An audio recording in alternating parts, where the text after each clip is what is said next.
এবার এসআইআর এর খবরে আসি। এসআইআর এ আবারও হয়রানি, আবারও ভোগান্তির অভিযোগ।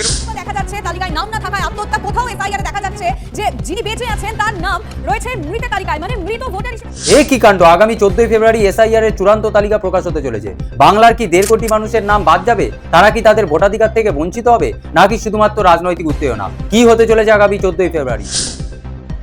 এসআইআর নিয়ে রাজনৈতিক চাপানোতর এখনও অব্যাহত। নভেম্বর থেকে শুরু হয়েছে গোটা প্রক্রিয়া।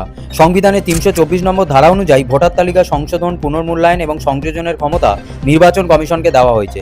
কিন্তু সেই এসআইআর প্রক্রিয়া নিয়েই এখন বাংলা সহ বিভিন্ন রাজ্যের রাজনৈতিক চাপ চরমে। একদিকে বিরোধী রাজনৈতিক দলগুলি প্রশ্ন তুলতে শুরু করে দিয়েছে কেন এত তড়িঘড়ি, অন্যদিকে শাসক দল অর্থাৎ ভারতীয় জনতা পার্টি দেশের স্বার্থের জন্য এটি দরকার বলে বারবার প্রচার করেছে। বহু ঘাত প্রতিঘাত পেরিয়ে আগামী 7ই ফেব্রুয়ারি শুনানি পর্ব শেষ হতে চলেছে এবং তার ঠিক 7 দিন বাদেই চূড়ান্ত তালিকা পেশ হবে। যদিও রাজ্যের বহু মানুষ এই এসআইআর প্রক্রিয়া নিয়ে একেবারেই সন্তুষ্ট নয়। বিভিন্ন জায়গা থেকে অভিযোগ উঠেছে তাদের নামে সামান্য ভুলের জন্য তাদেরকে ছুটে যেতে হয়েছে। এছাড়াও আবার অনেক অভিযোগ করেছে তাদের সমস্ত কিছু ঠিক থাকা সত্ত্বেও তবুও তাদেরকে শুনানিতে ডাকা হয়েছে।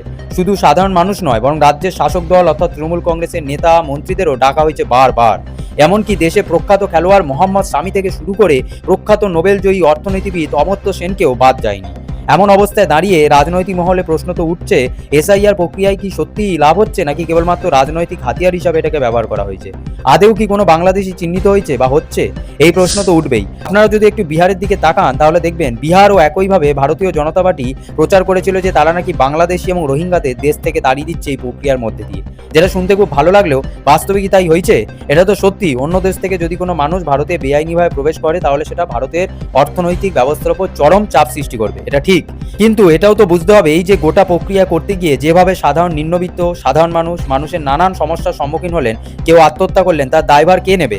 তাছাড়া বিহার আমাদের চোখে আঙুল দিয়ে দেখিয়ে দিয়েছে কেবলমাত্র কথা বলেই কিছু হয় না। বিহারে কজন বাংলাদেশি চিহ্নিত করা গেছে এখনো পর্যন্ত নির্বাচন কমিশন কি জানাতে পেরেছে? কিন্তু সেই লিস্ট নির্বাচন কমিশন বারও করেনি। আপনারাই ভাবুন, যদি ভারতীয় জনতা পার্টি বাংলাদেশিদের চিহ্নিত করে বার করে দিতে পারতো তাহলে সেটা তাদেরই লাভ হতো। এতে তাদেরই লাভ হতো, তারা আরো ভালোভাবে প্রচার করতে পারতো, দেখো আমরা এত পরিমাণ বাংলাদেশি তাড়িয়েছি। কিন্তু সেটা কি তারা করতে পেরেছে? প্রশ্ন উঠছে, এই গোটা প্রক্রিয়া কি রাজনীতির জালে জড়িয়ে পড়েনি? এই নিয়ে জোর বিতর্কের অবকাশ রয়েছে। এছাড়াও এই গোটা প্রক্রিয়ার ফলে বহু মতুয়া নিজেদের ভবিষ্যৎ নিয়ে দুশ্চিন্তার সম্মুখীন হয়েছে। তাদের এতদিনের দাবি সিএ এর মাধ্যমে নাগরিকত্ব, সেটাও এখনো পর্যন্ত পরিপূর্ণ হয়নি। সিএ আইন পাস হয়েছে, বেশ কয়েক বছর কেটে গেছে, ভোট আসছে ভোট যাচ্ছে, কিন্তু তাদের কথা কেউ শোনে না। ফলে বৃহৎ সংখ্যক মতুয়া যে ভোট ব্যাংকের বিজেপি থেকে সরে যেতে চলেছে তা শুধু সময়ের অপেক্ষা বলেই মনে করছে রাজনৈতিক মহল। এছাড়াও যেভাবে সাধারণ মানুষ বিভিন্ন সময় প্রক্রিয়ার মাধ্যমে হেনস্থার শিকার হয়েছে, তার থেকেও বিজেপির ভোট ব্যাংকে একটা জোর আঘাত লাগবে বলেই মনে করা হচ্ছে। যদিও এই সমস্ত কিছুর মাঝে আগামী 14ই ফেব্রুয়ারি বের হতে চলেছে সেই চূড়ান্ত তালিকা, যেখানে পরিষ্কার হয়ে যাবে সমস্ত বিষয়টা। বহু বাঙালির নাম কি তাহলে বাদ পড়বে, নাকি সমস্ত কিছুটাই ঠিক থাকবে?